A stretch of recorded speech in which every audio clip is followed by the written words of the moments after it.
إن كل من في السماوات والأرض إلا آتي الرحمن عبدا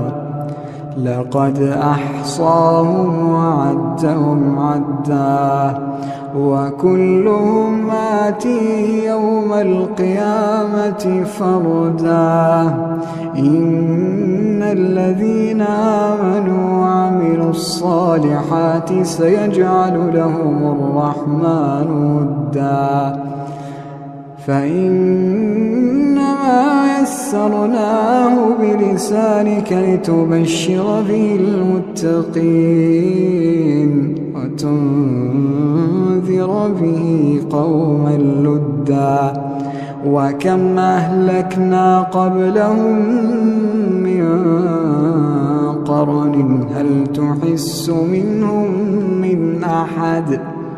أو تسمع لهم ركزا.